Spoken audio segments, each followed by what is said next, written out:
Então não abre. E outra coisa que nós temos que mudar aqui no nosso país também. Abrir um negócio tem que ter estacionamento. Ué, você abre uma coisa e quem vem comprar coisa lá, hoje que todo mundo tem carro, e vai parar onde? Na cabeça do guarda? É ou não é? Ué, então não tem estacionamento próprio, não tem estacionamento conveniado e não abre coisa nenhuma. Então, por isso que eles fazem aquele small. 10 lojinhas aqui para 500 carros pararem lá. Doutor Sidney, agora vamos voltar na... Estamos no 1 ainda, doutor? Estamos no 1. Nossa, não vai dar tempo ainda. Então, primeiro falamos das queimaduras das vias aéreas e falamos também um pouquinho sobre a inalação de monóxido de carbono. A terceira causa de queimadura naqueles pacientes, na verdade, foi o derretimento do material de isolamento acústico com liberação de um gás chamado cianeto. Esse gás é um gás muito tóxico, né, que ele impregna os tecidos e essas substâncias que estão sendo importadas dos Estados Unidos, que já estão aqui, é para tentar reverter a ação do cianeto no nosso corpo. Só que, geralmente, essa medicação é administrada nas primeiras... Esse kit que está chegando é isso? É um antídoto? É um antídoto. Basicamente, um antídoto é a vitamina B12, né? E ela deveria ser administrada nas primeiras 6 horas. Então, as entidades médicas estão tentando administrar numa fase mais tardia, na tentativa de estar revertendo o quadro pulmonar, né? A outra situação também que está sendo trazida aqui para o nosso país, apesar da gente já existir isso, que é a respiração extracorpórea, um grupo de Toronto, um médico brasileiro que trabalha em Toronto, está vindo para cá, na verdade, para fazer a respiração extracorpórea. Então, o que seria isso? É pegar o sangue que passa pelo pulmão, desviar para uma máquina, para esta máquina, na verdade, filtrar os gases e esse pulmão, na verdade, vai descansar para ver se ele, na verdade, se recupera mais rapidamente. E esse descansar não é perigoso, doutor? Depois ele pega no... Não, seria como uma máquina de diálise, né? O rim está parado, perfeito, vai para a diálise e volta para o corpo do paciente, mais ou menos isso. Então, é uma outra tentativa. Agora, o fato de usar a B12 nas primeiras 6 horas, e no caso passaram-se não sei quantas horas. Alguns dias. Alguns dias, né? E isso torna muito mais grave a situação, né? Mas como assim? Não existe trabalhos que definem que você não vai ter um resultado? Existe essa tentativa de estar, na verdade, melhorando as condições pulmonares. É melhor do que não ter nada. Com certeza, né? E a outra coisa, no estudo que eu acabei realizando e que virou uma dissertação de mestrado, é que, na verdade, os pacientes que têm lesão inalatória, eles têm uma sobrevida menor. Então, provavelmente, infelizmente, desses pacientes, aproximadamente 40 que estão aí em ventilação então, nós mecânica. estamos até agora com 237 mortos, 113 internados. Perfeito. É isso? E desses internados... Tem mais ou menos 50 em ventilação mecânica. Então, casos graves. Isso agrava mais ainda e a sobrevida desses pacientes é menor do que o paciente que só se queimou. É interessante, né? O poder desse veneno, desse gás tóxico, porque eram todos jovens. Não estamos falando com gente de 60 anos, 70 anos. Não foi um asilo que pegou fogo, com todo respeito às pessoas idosas, nas quais eu me incluo, não é? Mas a resistência é bem menor. Ali são gente, então acabaram de nascer. Outro dia estava tudo mamando na mãe, pô. E assim, os pacientes com lesão, a queimadura por si só é um trauma gravíssimo. O paciente queimado já é um paciente grave, difícil de se tratar. Quem tem queimadura, na verdade, e lesão inalatória, então, na verdade, essa associação da queimadura com a lesão da parte principal aí da respiração, as condições desses pacientes são bem piores e os casos ficam mais graves ainda. Isso sempre acontece? Só para perguntar para o capitão, sei lá, nos incêndios em geral, capitão, não com esse volume de pessoas, claro. Com certeza, com esse volume não, porque a gente realmente não costuma ter essas tragédias, né? Mas com as pessoas que estão no local de incêndio ou próximos, toda vez que a gente vai atender um incêndio, a gente procura realmente deixar uma distância muito grande de segurança, isolamento, que a gente chama, né? Para que as pessoas realmente não cheguem próximo e não inalem essas substâncias. Os próprios bombeiros. Nós temos, que entra lá no fogo, pô. Nas nossas viaturas todas, nós temos o equipamento de proteção respiratória, que é a máscara, que é o cilindro de gás comprimido, que faz com que a gente possa entrar nesses locais confinados, locais que tenha fumaça, e não vamos inalar. É uma pressão positiva da atmosfera, de ar, né, que nós estamos ali respirando, sem estar, de certa forma, inalando essa fumaça. Mas acontece, de certa forma, num rescaldo, num trabalho final do Corpo Bombeiro, já o fogo já está extinto no local, nós estamos fazendo aquele rescaldo que é revirar todo aquele material que lá esteja para não ter reignição e nesse momento, então, o pessoal dá um relaxamento qualquer e tira esse equipamento, ou até porque acabou o cilindro, muitos profissionais já perderam a vida também em rescaldo. E aí há uma contaminação parede também. Abaixo. Exato, há uma contaminação que a gente tem, de certa forma, esse problema. Então, nós instruímos muito a nossa tropa, os nossos bombeiros, a realmente tomarem muito cuidado na hora do combate a incêndio, com essa situação que o doutor Sidney está colocando para a gente aqui como extremamente perigosa e que fica um trauma a partir daí, né? Eu até queria perguntar, aproveitar, mesmo essas pessoas aí que, de certa forma, sobreviverem, elas vão estar constantemente sendo monitoradas ou tem que se monitorar? Excelente a pergunta. Isso aí. De certa forma, possam continuar bem? Na verdade, existe os materiais, eles vão ser depositados, né? E essa pessoa, na verdade, infelizmente, ela vai ter consequência. Para vocês terem uma ideia do acidente do World Trade Center, vários bombeiros que participaram daquele atendimento cursam hoje com falta de ar, com dispneia, enfim, porque, na verdade, esses resíduos acabam se depositando no parênquima pulmonar. E ali foi muito pó também, né? Muito pó. Então, com certeza, infelizmente, algumas pessoas vão ter problemas pulmonares ao longo do tempo. Mesmo que eles não tenham sido internados, mas isso vai acontecer. Entendi. Puxa vida. Vamos continuar com o senhor, doutor Sidney. Estamos no item 2 agora, podemos adentrar. Então, a gente falou, na verdade, da queimadura das vias aéreas, que é a queimadura propriamente dita. Falamos da inalação por monóxido de carbono. Falamos da inalação do cianeto, que é o gás que comentamos agora. E aí o capitão acabou fechando, falando das pessoas que foram esmagadas. Então, basicamente, foram esses 4 motivos. Perfeito. Aí é um pânico, né, capitão? Aí é uma situação que a gente só imagina, porque não estivemos lá, mas as pessoas desesperadas querendo sair e já com pessoas ao solo, no chão, caídas, porque tropeçaram, porque, que nem o doutor mesmo falou, muitas mulheres lá com salto alto, 2h30, 3 horas da manhã, já com um índice de álcool muito grande, já, então toda aquela situação que possibilitou um pânico maior, um trauma maior, e aí qualquer desequilíbrio se cai na hora de você estar naquela turba toda saindo desesperadamente, 1.000 pessoas ou mais, tinha lá no local. O que aconteceu foi exatamente essa situação de esmagamento. Nós tivemos historicamente também 2 grandes catástrofes, além do Joelma e do Andraus, a queda do avião ali nas proximidades do aeroporto de Congonhas, com outras características, na faixa etária dos passageiros, não é? Mas tivemos também, acho que foi em 1961, em Niterói, o Gran Circo Internacional, pegou fogo a lona, parece que foi um incêndio criminoso, né, no qual morreram, acho que 500 e poucas pessoas, na maioria crianças. E tivemos no Cine Oberdan também, não é? Um cinema no qual estava passando um filme, onde não sei se era um avião ou um carro, pegava fogo. E algum engraçadinho gritou, fogo, fogo, dentro do cinema. Aí, por esmagamento também, não é? Na tentativa de saírem do cinema, muitas pessoas também. Dezenas de pessoas morreram pisoteadas. Sim. Bom, vamos fazer um rápido intervalo e já a gente volta com o bloquinho final. Em que, na verdade, a gente vai ter que tratar as feridas, aquelas áreas que, na verdade, a pele saiu. E como é que fica, doutor? Põe essa pele onde não tem mais... Isso, então a pele, na verdade, é retirada com um dermátomo elétrico, como se fosse um aparelhinho... A queimada é retirada? Não, perdão. O doador, a retirada da pele do doador, ela é conservada, né? E depois ela é refrigerada. Posteriormente, quando o paciente tem uma estabilização da parte clínica, aí que, na verdade, nós vamos recuperar essa pele. E a pele do doador cadáver, geralmente ela funciona como um curativo biológico. Dali 2 a 3 semanas, essa pele vai, na verdade, ser rejeitada pelo nosso corpo, mas só do fato de a gente colocar essa pele, você vai diminuir a dor, diminuir as perdas. Ele não vai ficar com essa pele? Não vai ficar com essa pele. E a gente pode usar também outros tipos de pele, se não essa humana. A gente pode ter curativos biológicos com pele de porco, com pele de rã, com pele até de tilápia, que a gente pode usar como curativo biológico. Aquilo, na verdade, é temporário. Depois, retira essa pele e vai usar a pele do próprio corpo. Ela nasce. Depende da espessura da queimadura. Queimaduras até de 2º grau superficial, você tem regeneração dérmica. Agora, se a queimadura é de 3º grau, ou seja, uma queimadura profunda, você tem que colocar a pele em cima que não vai ter regeneração. Enxerto, né? Exatamente, fazer o que o capitão disse, fazer os enxertos de pele, que na verdade é tirar a pele de uma área doadora para uma área receptora. Doutor, fala um pouquinho dos óbitos em queimaduras aí, né, no nosso país, logicamente, né? Acontece com frequência? Qual a faixa etária mais? Porque as crianças se queimam muito. Isso, Dácio, falou bem. A faixa etária que, na verdade, mais sofre queimaduras são as crianças.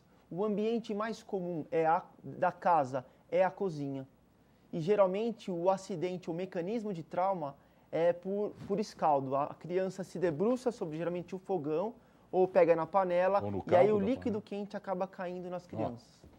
E o problema, na verdade, além da fase crítica inicial, são as sequelas, que são às vezes sequelas físicas, né? Às vezes cai na região de ia crescer a mama da criança, no broto mamário que a gente chama, e aquela paciente vai ser uma mulher, na verdade, sem a mama. Ou cai no cabelo, então fica uma área sem crescer o cabelo. Fora as sequelas psicológicas, que isso aí, na verdade, elas vão carregar, assim, por um bom tempo. Capitão, vamos falar também a respeito do regulamento. Eu pediria ao Nil, câmera qual a 7, que focalizasse aqui, Nil, por gentileza, aí na tua JVC. Vamos falar um pouquinho dos regulamentos? Sim. O que está na hora da gente seguir, né? Nós temos esse regulamento que está sendo mostrado, Darcio, é de 2011, né? Então nós estamos há dois anos com ele atualizado.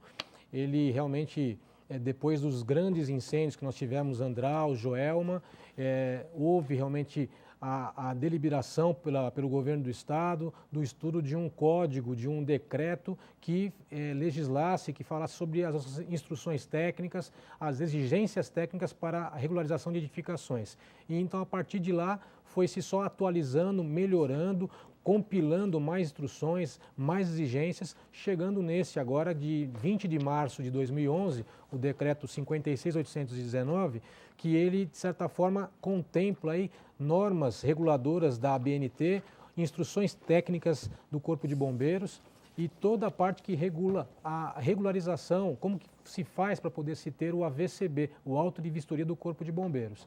Então, se tem aí a parte instrutiva de como que, de certa forma, se concebe um incêndio, de como que aconteceram os grandes incêndios, mas também se fala em como prevenir, que é nossa maior bandeira, né? A prevenção. Então, como uma Bíblia, né? Um compêndio de normas aí que nos alerta para diversas coisas e exige com que os estabelecimentos tenham essas condições contempladas, a gente faz duas fases na área técnica do Corpo de Bombeiros. Então, são oficiais e praças que têm habilitação, normalmente até com o curso de engenharia, que analisam o projeto, as plantas da edificação e, a partir dessa análise, eles verificam tudo que, de certa forma, é necessário para se ter a segurança dessa edificação. Então, saídas de emergência, os equipamentos de proteção contra incêndios, hidrantes, extintores, luz de emergência, sinalização, se tiver que ter sprinklers, sprinklers são chuveiros automáticos, detecção de incêndio, de fumaça ou de temperatura, todos os nossos sistemas avançados, bomba de incêndio, reserva de incêndio, né? Então, há uma análise geral, há uma aprovação disto em análise no papel. Aí passa para uma segunda fase, que é o quê? A verificação em loco. Então vai um vistoriante do Corpo de Bombeiros no estabelecimento, na edificação, e verifica se tudo aquilo que foi aprovado na análise do projeto, se realmente tem no local. Então, se nós temos, de repente, o funcionamento do sistema de hidrantes, então se vai lá, verifica se a bomba de incêndio, que ela vai recalcar aquela água da reserva, que é uma reserva de incêndio própria só para o Corpo de Bombeiros, só para o incêndio em si, só para a parte de incêndio, ela vai pressurizar essa água para o hidrante. Será que está em funcionamento? Então faz a abertura do hidrante, faz o teste da água ali, da pressão, o extintor de incêndio, vê se ele está na recarga de 1 ano. É 1 ano, cada ano tem que se recarregar os extintores de incêndio. Se as sinalizações do local estão de acordo, se todos os sistemas avançados, seja sprinkler, a gente faz o teste do sistema de sprinkler, detecção de fumaça, faz uma simulação de fumaça para ver se toca um alarme de incêndio no local. Então, tudo é testado, verificação em loco pelo vistoriante. Os brigadistas, então, em cada edificação é necessário você ter um treinamento de brigada, como foi até comentado por você mesmo, a importância dos simulados, a mesma coisa, os brigadistas são treinados anualmente. Então, pergunta-se para eles, questiona-se aquilo que eles sabem para poder verificar se eles foram bem treinados ou não. Então, depois de tudo isso, aí sim, o bombeiro autoriza-se, então, através de uma aprovação dessa vistoria, a emissão do auto de vistoria do Corpo de Bombeiros. Por isso que esse documento ele é tão respeitado, tão imprescindível para as seguradoras, para a própria prefeitura, que acredita muito, né, no cumprimento desse decreto, das normas nossas aqui, pelo Corpo de Bombeiros. Eu, inclusive, trabalhei nessa área durante alguns anos no Corpo de Bombeiros, tanto como vistoriante, quanto analista também de projetos, né? Então, eu posso falar com um pouquinho mais de facilidade até sobre essa área. E o que a gente deixa agora como um recado para todos os estabelecimentos, todos os responsáveis, né, é que realmente esta preocupação de nós termos os nossos hidrantes com todos os acessórios que tem neles funcionando. Isso que eu ia perguntar dos hidrantes. Os hidrantes, eles contemplam mangueiras, contemplam esguichos, então eles têm que ter lá chaves de mangueira e adaptadores de engate rápido para entrar a mangueira. Então, se por um acaso um desses acessórios faltar, ou por um furto, ou por um descuido qualquer, né? Às vezes acontece muito em estabelecimentos comerciais, a gente vai fazer uma vistoria, estava no local e de repente foi furtado, né? Então, se isso acontecer, a pessoa tem que estar repondo isso aí, tem que estar testando, tem que fazer uma manutenção constante, né? A parte de extintores da mesma forma, imagina se você procurar usar um extintor e esse extintor está despressurizado, então a carga de incêndio, o agente extintor, a água, o pó químico seco ou o CO2, ele não vai sair com eficiência, com uma eficácia, com qualidade para se apagar um princípio de incêndio. E nós sabemos que tudo se começa com um princípio de incêndio. Então, se eu tiver um pessoal treinado com a edificação onde eles trabalham, treinado para poder se utilizar esses equipamentos, treinado para combater esse princípio de incêndio, obviamente que nós temos muitos casos assim, que nós somos acionados através do 193, vamos para o local, na metade do caminho o pessoal já nos passa a informação, porque alguém ligou para o 193 novamente dizendo, olha, já está tudo resolvido aqui, já foi apagado, já foi combatido, já foi exaurido ali o incêndio através de quem trabalha no local. A gente até vai para o local para poder confirmar, para poder orientar, ver, fazer um rescaldo ali, mas aí já é uma situação mais tranquila, porque as pessoas brigadistas, os treinados para essa finalidade, combateram e é muito mais fácil se extinguir algo que está em princípio, algo que está pequeno, do que de repente se deparar com uma situação muito mais vultosa, né? E a partir então dessa catástrofe, dessa tragédia que nós estamos discutindo desde o começo do programa, né? O que aconteceu? Desencadeou de modo nacional, no Brasil inteiro, diversas vistorias técnicas em todos os estabelecimentos, iniciando aqueles que têm lotação de público. Inclusive aqui no ABC? Também em todos os locais. Aqui, inclusive, nós temos vistorias sendo feitas diariamente, desde a semana passada, numa operação que o Corpo de Bombeiros denominou como repressão máxima. Operação Repressão Máxima, né? Prevenção Máxima, perdão. Operação Prevenção Máxima. E a gente vai para os estabelecimentos tanto orientar quanto fiscalizá-los, até verificar se eles estão com a documentação em dia, se os equipamentos estão em funcionamento, fazer uma vistoria. Sim, claro. Né? E aí, de certa forma, se não estiverem, já teve operação nesse final de semana em todas as regiões do estado de São Paulo, onde a Prefeitura esteve juntamente com o Corpo de Bombeiros, com o CONTRU, interditando esses locais que, infelizmente, não estavam com as suas condições, né, de segurança em dia. E toda essa prevenção, né, capitão? E toda a simulação, acho que tem que fazer. Eu não sei se tem lei municipal, algum vereador tinha que botar isso daí. Algum vereador tinha que entrar com o projeto, não é? E os pares votarem, porque isso é muito importante, pô. Sim. A turma vai chiar, viu? A turma vai chiar. Ó, 00:30 nós vamos fazer um simulado aqui. Mas simulado o quê? Pô, tô aqui com a gatinha. Mas tem de fazer. Com certeza. Não é verdade? Com certeza. Doutor Sidney. Aproveitando o gancho político aqui que o capitão deu, apesar da grandiosidade da nossa região da ABCD, a gente infelizmente não tem um centro de tratamento de queimaduras. Então, nossos hospitais públicos, eles conseguem absorver os pacientes. Claro que uma tragédia dessa, nenhum lugar conseguiria tratar, não tem. Mas a gente não tem nenhum centro referendado no ABCD para encaminhar esses pacientes. Os pacientes graves, na verdade, são encaminhados para hospitais estaduais, Hospital de São Mateus, Hospital da Vila Alpina, Tatuapé, que aí existem centros específicos para tratamento de queimados, que é um local um pouquinho diferente de um hospital geral. E está na hora de ter, então, né? Eu acho que já passou da hora, né, Darcio? A gente precisa de um centro de tratamento de queimaduras. Olha aí, mais uma sugestão, com todo o respeito para o consórcio intermunicipal. Né? É importante, não é? É importante. Porque as coisas, quando são previstas, né, dá tempo de fazer com calma, dá tempo de fazer bem feito, não é? E é uma obra para a humanidade, pô. Aqui é parte da humanidade, mora aqui em nossa região. Agora não tem, é aí que vai ter que distribuir. Sim, com não certeza. É? Se for acima de 10 pacientes, de 10 necessitados, já engrossa o caldo. Porque o centro de tratamento de queimaduras, ele impacta em uma enfermaria, um centro cirúrgico e uma UTI. Então, os pacientes ficam ali. Né? Um hospital geral, Não tem esse esquema. Então, geralmente, queimado vai para um centro de tratamento de queimaduras. No estado de São Paulo, são aproximadamente 15 centros de tratamento de queimadura. Só que na região do ABCD, a gente, E o infelizmente, equipamento é não muito conta. caro para... Eu diria que para montar um centro de tratamento de queimaduras seria um valor bem alto, mas acho que é um investimento que tem que ser feito. Claro, seriam quanto? 10 UTIs, 15? Não, seriam mais ou menos uns 10 leitos de UTI, mais ou menos uns 10 leitos de enfermaria e um centro cirúrgico, porque aí o paciente, na verdade, ele é tratado neste andar, vamos dizer. Ele não sai para outro lugar, na verdade, para tentar o quê? Não ter a infecção, que é uma das coisas que acomete o paciente queimado. Uhum. Puxa, gente, que pena. Nós estamos em cima do horário e um tema importantíssimo, né? Um tema importantíssimo. Repito, vários colegas nossos estão tocando nesse assunto, estão fazendo coberturas. É assim mesmo. Nós temos que dar a maior força jornalística para que aconteça alguma coisa de positivo, diante de tanta coisa negativa, né? Diante de tanta coisa negativa. Tem que chegar a informação. Eu tenho certeza, os bombeiros, os médicos, os que moram no Rio Grande do Sul, os que moram no Pará, que moram no Paraná, que moram na Conchinchina, está todo mundo machucado.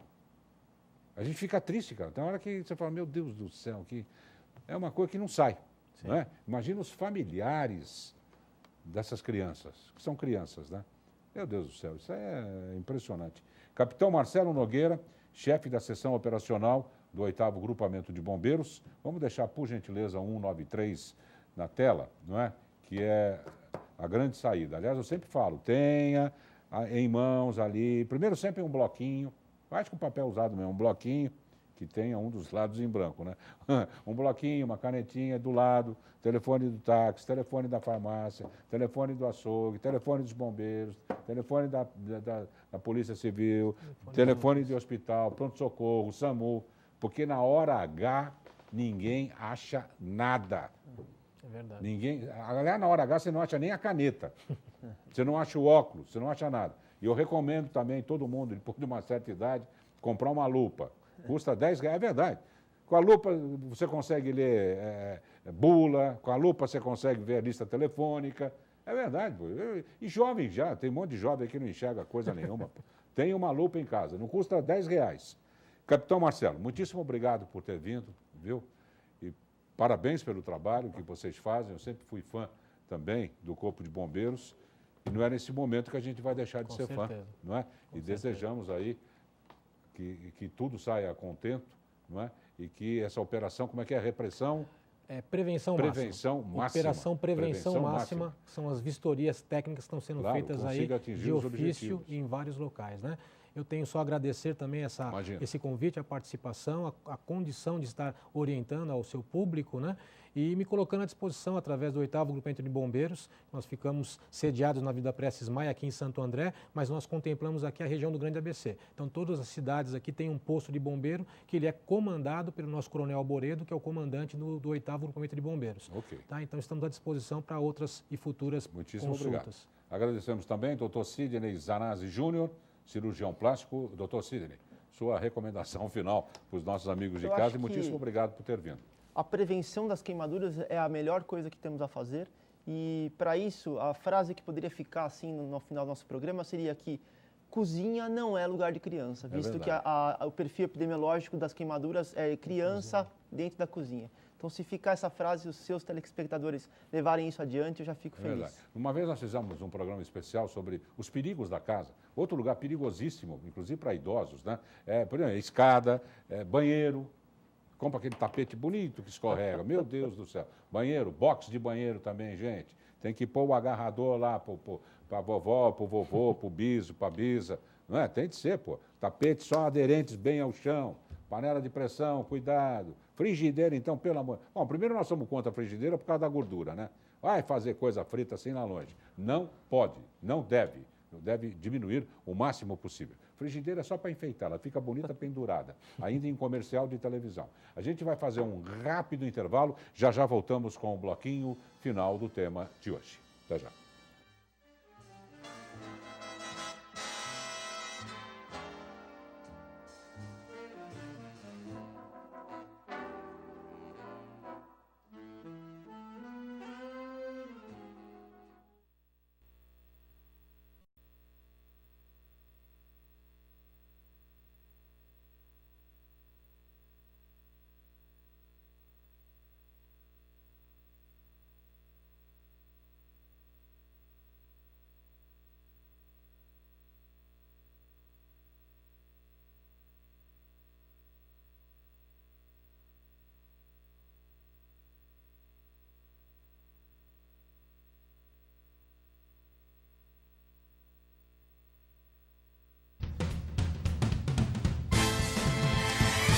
Excelente o conteúdo do programa de hoje. Vocês não acharam? Dois convidados maravilhosos. A gente aprendeu muito. Olha, agora vocês vão continuar com a nossa programação, mas nem pensar em mudar do canal. Se vai sair do 14, vai para o 15, no máximo. Porque aqui vai continuar a maior seleção de varejo da televisão brasileira, Quicosi. Vocês vão ver cada oferta. Aprenda a sair de casa já economizando, assistindo a nossa programação. O Show Mais volta numa próxima oportunidade com um novo tema e novos convidados. Tchau, um abraço. Obrigado, hein?